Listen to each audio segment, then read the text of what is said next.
à se baser sur ce que l'on entend. Bonjour, Patricia. Bonjour, Madame Patricia. Allô? Est-ce que je parle à Patricia? Je parle à Patrick. Je parle à Patrick, je m'excuse. J'ai mal lu encore une fois. Salut, Patrick.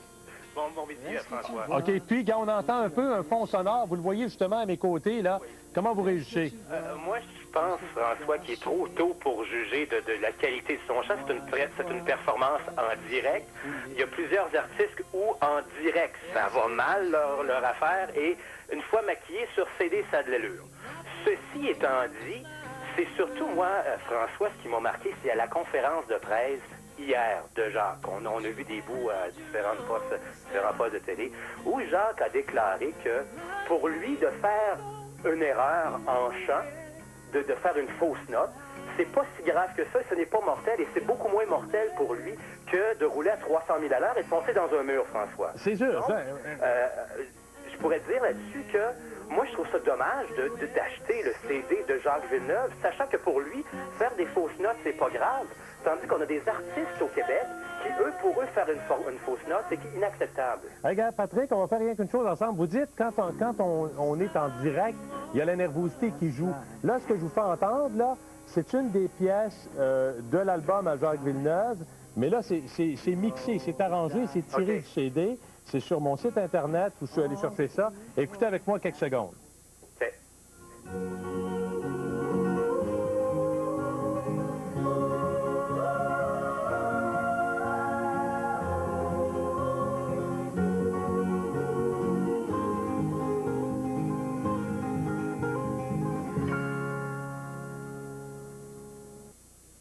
Bon, ben, c'était très bon, hein? Là. Celle-là était pas pire, hein? Attends, on va reprendre un petit bout, tout dire. Je ne sais pas comment tout te dire. Je ne sais pas comment tout écrire. Tu ne sais que me faire souffrir. Je ne sais plus comment te tenir. Je ne sais plus comment te sourire. Oui, Patrick? Il faut dire qu'il y a des artistes français où ça sonne semblable à ça, là, hein? Non, mais gars, là, c'est pas pareil, là. Non, c'est ça, effectivement. Et les palmarès vont juger avec le temps si Jacques Villeneuve va passer ou non. OK, je m'en vais voir d'autres. Merci, Patrick, d'avoir Bonne journée, participé François. au jeu. Je continue, puis là, je m'en vais retrouver Marie-Joëlle Parent, qui est journaliste au Journal de Montréal, qui signe un papier ce matin là-dessus, qui était sur place. Il y a Mario Paquin qu'on va rejoindre en ligne éventuellement également. Bonjour, Marie-Joëlle. Bonjour. Ça a donné sur place hier. D'abord, c'était quoi l'ambiance? C'était quoi le feeling? Ben, l'ambiance n'était pas du tout survoltée parce que, premièrement, Jacques Villeneuve a décidé hier de présenter son disque, de briser la glace devant seulement les médias. Donc, il y avait environ une vingtaine de caméras braquées sur lui. Fait que vraiment, c'est un pari très risqué. Donc, vraiment, on entendait parler, on entendait une mouche voler. Donc, il rentrait sur scène très intimidé. Et puis, on peut dire que la première chanson, il était très hésitant. Ensuite, il s'est un petit peu réchauffé parce qu'il va faire des duos avec 3 chanteuses, dont sa sœur Mélanie. Qui incidemment, Marie-Joëlle, sa sœur, qui a quand même une bonne voix. Oui, sa sœur a une très bonne voix. Donc, ça a aidé peut-être Jacques à être plus à l'aise, mais vraiment, visiblement, il était très hésitant là, pour sa première sortie publique. Est-ce qu'il vous explique pourquoi il fait ça? Parce que depuis ce matin que je lis des choses, que j'entends des critiques, et tous s'entendent pour dire, regardez, là, c'est un beau rêve, il peut se le permettre, mais c'est probablement pas le chanteur à voix que le Québec a reconnu. Mais je pense que c'est quelqu'un qui avait les moyens financiers de réaliser son hobby, d'en faire quelque chose de professionnel. Donc, je pense que c'est quelqu'un qui a vraiment eu la piqûre du studio. D'ailleurs, apparemment, il a acheté tout l'équipement pour se monter un studio au Mont-Tremblant. C'est quelqu'un qui vraiment trouve du bonheur à faire de la musique comme ça. Je pense que tout ce qu'il fait avec ces CD-là, comme il m'expliquait, c'est d'arriver à rembourser les frais de studio et ce que ça lui a coûté.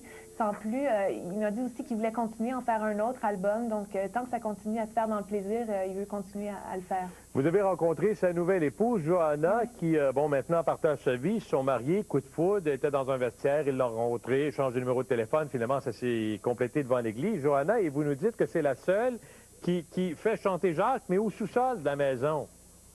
Bien, écoutez, étrangement, hier, il s'est vraiment livré en pâture devant les médias.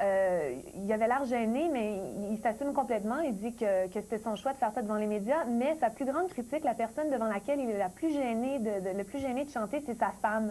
Donc, jamais il va chanter comme ça naturellement devant elle, même pas au bébé. Et elle lui interdit de chanter dans la maison. Il chante au sous-sol seulement. Mais est-ce qu'elle vous a dit pourquoi vous ne voulez pas qu'il chante dans la maison? Tout simplement à cause du bruit. Je pense que c'est elle qui a le dernier mot à la maison. On dit, comme on dit, quand quelqu'un veut chanter et qu'on associe ça à du bruit, c'est déjà mauvais signe en partant. Il veut continuer, Marie-Joëlle. Bon, vous en faites, vous vous promenez un peu partout, vous entendez des gens. On le sait manifestement. Puis je pense qu'il n'y a pas la prétention non plus de penser être, l'alter ego de Pavarotti, là. Mais il veut continuer à en faire quand même. Donc, oui, pour le plaisir d'abord et avant tout. Je pense pour le plaisir, tout simplement. Et puis, je pense qu'il n'y a pas la prétention d'être une bête de scène. On l'a vu. D'ailleurs, je ne sais pas ce que ça va donner en spectacle. D'ailleurs, ce soir, il se produit à Montréal gratuitement au Newtown, encore chez lui. Et jeudi au Capitole à Québec, c'est gratuit. Donc, on va le voir, la réaction des fans à ce moment-là. Et voilà. Et assurément, ce sera plein. Merci beaucoup de votre participation également, Marie-Joëlle. Je m'en vais tout de suite au téléphone. Je ne sais pas si Mario est là. Mario Paquin est-il avec nous? Mario est avec moi. Je m'en vais le retrouver. Salut, Mario! Salut, François. Mario Paquin, copropriétaire du FM 101,3 à Sainte-Marie-de-Beauce. Mais Mario Paquin qui a été, pendant toute sa carrière à la radio, celui qui, en plusieurs endroits, décidait de ce qu'elle allait tourner ou pas, Mario, OK? C'est bien ça, hein? C'est en plein ça, oui. OK. Mario, j'ai une tourne. Ça s'appelle « Accepterais-tu ». Ça pourrait être « Accepterais-tu de faire rouler le disque à la radio ». Je le prends, celui-là. Musique, s'il vous plaît, on écoute un peu. « Accepterais-tu ».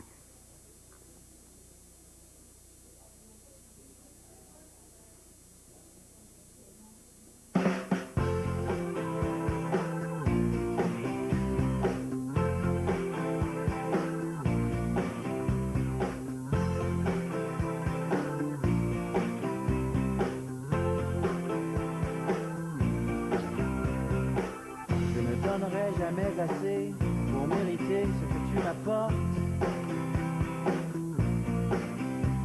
Je ne rendrai jamais assez service, je ne tiendrai jamais assez de porte. Je sais, on n'avait pas toujours les 4 pieds sur terre. Mais avoue que notre courte histoire en aura déplacé de l'air. Mario Paquin, le spécialiste de la musique, celui qui a fait tourner des trucs. Quand ça tourne en radio, souvent, c'est l'amorce d'un bon départ pour un CD. On le sait, l'importance que les radios ont. Est-ce que ça passe la rampe ou pas? Puis dans votre jugement global, est-ce que ça pourrait être quelque chose qui va tourner quelque part? Ben oui, ça risque peut-être de tourner quelque part, mais écoutez, je l'ai écouté la chanson plusieurs fois, puis ça fera sûrement pas un grand succès, là. Je pense, comme les autres, les auditeurs, ce qu'ils disaient tout à l'heure, je pense que c'est un peu un trip personnel. En tout cas, ça sonne trip personnel. Nous, dans toutes les stations de radio, absolument, on reçoit toujours des artistes qui viennent d'un peu partout, qui veulent voir si leur talent va pouvoir tourner à la radio. Mais bien souvent, ça tourne pas, malheureusement. Comme on le sait, une chanson qui, quand c'est accrocheur, souvent on écoute une première chanson, on l'écoute, hey, ça semble être accrocheur, ça semble être le fun, il y a un bon refrain, bon. Puis là, cette chanson-là, souvent, on va les réécouter le lendemain, on va l'écouter 2-3 jours. On dit, hey, je pense que cette chanson-là va réellement être un succès. Mais dans son cas, à lui, Caroline, j'ai écouté plusieurs de ses pièces, puis il n'y a aucune chanson pour moi qui m'accroche.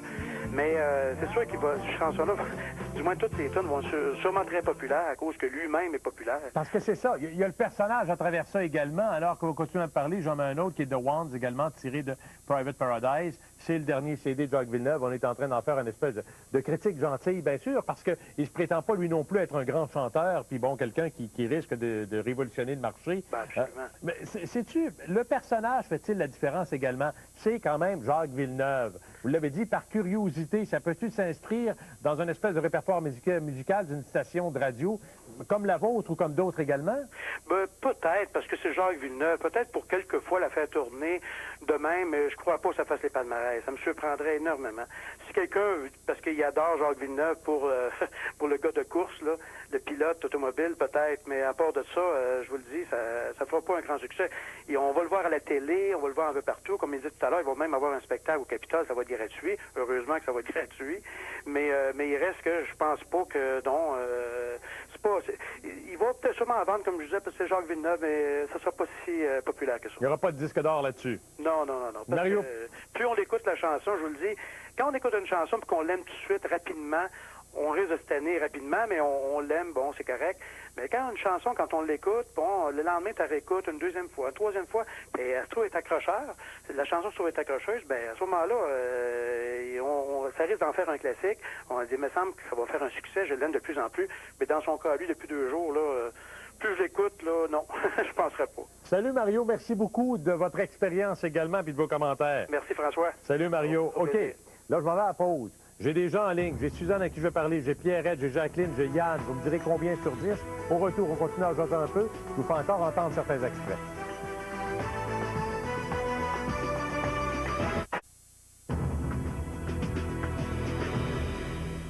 On s'amuse un peu aujourd'hui. D'ailleurs, la question canoë, vous pourrez continuer à vous prononcer parce que depuis tôt ce matin, elle est celle-ci. Jacques Villeneuve a-t-il plus d'avenir en tant que coureur automobile ou en tant que chanteur? Avec presque 6 000 votes d'enregistrés, coureur automobile à 84 chanteur 16 Alors, vous continuez à voter là-dessus. Alors que sur le site, on a toujours en fond sonore cette pièce. Je vais redémarrer celle-ci. Voilà. Ça fait partie de l'album, du nouvel album. D'ailleurs, spectacle ce soir du côté de Montréal, gratuit. Jeudi à Québec, au Capitole, gratuit également pour faire le lancement officiel. Sur ce fond sonore-là, avant de vous présenter Michel Giroir qui a fait l'analyse, puis ça joue sans arrêt, il s'est tapé ça, histoire d'être vraiment prêt. Je vais envoyer au téléphone 2 secondes. Jacqueline qui est de Vaudreuil. Bonjour, Jacqueline. Bonjour. OK, ça joue en fond sonore. Vous en avez un peu entendu depuis le début de l'émission. Vous donnez combien sur 10? Oh, sur 10, que si j'étais gentille, je donnerais 3. Pourquoi c'est dur que ça? C'est épouvantable. Moi, j'en reviens pas. Moi, Jacques Villeneuve, c'était mon idole quand il faisait de la course automobile. Puis j'avais le cœur brisé à chaque fois qu'il perdait une course. Puis je pensais jamais qu'il était pour devenir un chanteur qui chantait si mal que ça. Puis si c'était pas Jacques Villeneuve, je pense pas que ça tournerait comme ça à la télé. OK, ben... Et puis il y a tellement de jeunes chanteurs qui veulent réussir dans la vie, puis ils n'ont pas les moyens, alors ils font pas comme Jacques Villeneuve. Ils attendent d'avoir leur chance, mais c'est plus difficile quand on n'a pas d'argent. Ah, c'est sûr, l'argent fait bien de la différence. Merci, Jacqueline. Je m'en vais voir Pierrette qui est de Saint-Jean-sur-Richelieu également. Bonjour, Pierrette. Bonjour. Vous êtes un peu le reflet de ce que les gens m'écrivent, Pierrette. Les gens disent globalement, puis je ne lirai pas tout, mais les gens disent, effectivement, c'est peut-être pas très, très fort comme chanson. Il devrait rester derrière un volant plus que derrière un micro, mais les gens saluent quand même le fait qu'il ait eu envie de faire ce qu'il avait envie de faire. C'est un peu ça que vous dites, vous aussi.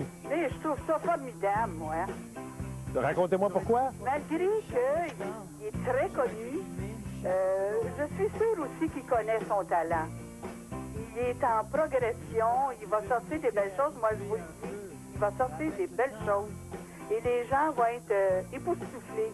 Alors, vous avez l'impression qu'on est, on est au début d'une belle carrière au niveau de la chanson? Oui, je vous le dis, moi. Ben, et vous... J'ai 66 ans, j'ai un peu d'oreille. OK. C'est pas parfait pour le moment, mais je suis sûre qu'il va sortir quelque chose de très bien. Ah, je trouve ça le fun comme commentaire. Vive et laissez vivre, là. Ben, laissez-le vivre, puis je pense qu'il va progresser. Merci, Pierrette. Merci, Pierrette. Michel Giroir partage-t-il la vie de Pierrette qui dit « Un jour, ce sera meilleur.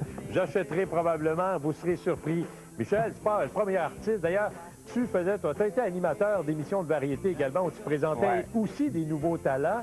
Jacques Villeneuve en est un. Vas-y. Oui, mais ce qui arrive, c'est que Jacques Villeneuve, il chante pas juste. Quand c'est ainsi, il part en rire. Alors, à ce moment-là, c'est ça qui est fatigant quand on écoute ça. C'est pas simplement les chansons. Je pense que la seule chose qui est bonne dans ce disque-là, c'est que ça s'appelle Private Paradise et ça va demeurer justement privé. Parce que je pense pas qu'il y ait beaucoup de gens qui vont acheter ce disque-là. Et comme on le mentionnait dans la presse ce matin ou dans le Journal de Montréal ou tout ça, comment ça qu'il n'y a pas d'amis qui lui disent « Bon, OK, il peut faire ça pour s'amuser. On peut s'amuser entre amis. Il peut faire des shows comme ça à sa boîte sur Crescent qui s'appelle le Newtown. » Mais de là à lancer un disque, il y a une chanson qui s'appelle Accepterais-tu? Moi, je dis non tout de suite parce que il n'y a pas de note. Il chante complètement à côté de la note. Donc, c'est ça qui est le plus dérangeant. On sait qu'il y a quelques années, par exemple, il y avait un joueur de basket, Shaquille O'Neal, qui avait commis un disque de rap. Bon, du rap, tu n'as pas besoin évidemment d'avoir de voix pour ça, mais je veux dire, ça passait quand même. Il y a même Guy Lafleur, au début des années 80, je me souviens bien, qui avait fait un disque qui parlait de musique. Ah ouais, mais c'était amusant, c'était drôle. Mais là, c'est pas ça, c'est parce que lui, il se prend au sérieux comme si vraiment il y a... Tu sais, moi, je trouve qu'il n'y a pas de talent parce qu'à partir du moment où tu n'as pas d'oreille, où tu ne chantes pas sur la bonne note, tu sais, même des fois, il y a des enfants qui veulent chanter, mais tu t'aperçois tout de suite qu'ils n'ont pas l'oreille et qu'ils ne chantent pas juste. Moi, je trouve que c'est absolument catastrophique. Je ne vois pas pourquoi il fait ça. Sa sœur, par exemple, chante juste sur le disque. Oui, absolument. À un moment donné, on entend sa sœur avec un bon thème de voix. Sa sœur a une voix qui a un très bon thème de voix. C'est d'ailleurs que c'est une musicienne, elle chante juste. Mais lui, je trouve que c'est absolument catastrophique pour lui et je ne vois pas pourquoi il fait ça. Puis il ne doit pas avoir beaucoup d'amis autour de lui parce que s'il y avait vraiment des amis, des vrais amis, il lui dirait, écoute, Jacques, là, fais ça chez toi, amuse-toi, mais pense pas faire une carrière professionnelle avec ça, ça passera pas. C'est comme c'est lui qui doit souvent payer la facture, les amis parlent pas. Puis en même temps, c'est du showbiz, Michel. Puis bon, il reste que son spectacle qu'il va donner gratuitement ce soir à Montréal et puis à Québec jeudi, précédant le lancement, parce que dire va se retrouver la semaine prochaine sur les tablettes, je pense. Reste que ça va être plein pareil. Les gens vont se déplacer pareil, Michel. Il y a toujours une curiosité, évidemment, parce que c'est un champion coureur automobile, il a été champion du monde, c'est une idole. Je veux dire, on connaît l'histoire de Gilles Villeneuve, son père. Je veux dire, ça fait partie de la culture québécoise. Jacques Villeneuve, je veux dire, c'est un personnage qu'on n'oubliera jamais. Mais là, comme chanteur, qu'on oublie ça, il peut chanter pour s'amuser, mais il ne peut pas chanter professionnellement. Et c'est la raison pour laquelle on en parle tellement sur toutes les tribunes aujourd'hui, parce qu'on sait qu'il a excellé dans le sport automobile. Écoute, il a été champion du monde. Tout à fait. Donc, à ce moment-là, quand un champion du monde se permet de flirter avec la chanson, on s'attend au moins à recevoir un produit qui est passable. Mais là, c'est pas passable, c'est même pas sur la bonne note. Alors, c'est la raison pour laquelle tous les éditoriaux des quotidiens ce matin condamnent ça complètement. Tout le monde rigole un peu de cette situation-là, parce qu'on se demande pourquoi qu'il puisse s'amuser à faire ça, d'accord, mais qu'il le fasse d'une façon sérieuse en pensant qu'il y a une carrière derrière ça, je suis pas d'accord. Et quand on voit justement le résultat de ton sondage de Spétis, 16% des gens qui croient qu'il y a des chances de réussite, je pense que les gens parlent face à ça. OK, hey, je vais au téléphone. Michel reste là. Yann est de Montréal, il est en ligne. Yann est un musicien. Salut, M. Yann. Salut. Musicien, pas facile de percer dans ce métier-là, hein, Yann? Oui, je veux dire, en tant qu'artiste, ça peut être compliqué ou ça peut être dur, pour beaucoup de persévérance, mais en tant que musicien, il y a toujours de la job. Il y a toujours des artistes qui ont besoin de musiciens pour des tournées, des ça. Alors, c'est un autre monde complètement séparé. Bien évidemment, gars, c'est bien sûr que quand on regarde le band qu'il y avait avec lui, la musique, ça fait beaucoup, hein, le chanteur est bon et ce qu'il est, mais je veux dire... Ce que moi j'ai remarqué, j'ai donné une chance à la chanson, j'ai écouté un peu et tout ça. Je trouve que les arrangements, c'est assez régulier, c'est assez ordinaire, si on veut dire. Il n'y a pas beaucoup de recherche qui a été faite à faire des arrangements musicaux intéressants. Pour ce qui est de chanter, je pense qu'il y a beaucoup de gens qui se prétendent chanteurs, puis qui ne sont pas vraiment. C'est comme un peu, tout le monde joue de la guitare, personne n'est guitariste. C'est un peu la nuance que je veux faire. Puis la personne qui en souffre là-dedans, je pense le plus, c'est le consommateur qui dépense un 20$ pour un album qui sort à toutes les 2 semaines. Je veux dire, au Québec, on a un blocage, il y a beaucoup d'artistes qui sortent. On n'a pas beaucoup de place pour des gens qui veulent juste se prétendre chanteurs ou artistes du jour au lendemain. Puis je trouve ça plate pour le consommateur. Yann, on prend 15 secondes ensemble, on écoute un petit peu. Montez le son, monsieur le réalisateur. Est-ce que tu sais le mal? On est tombé juste. Ah, on va y aller.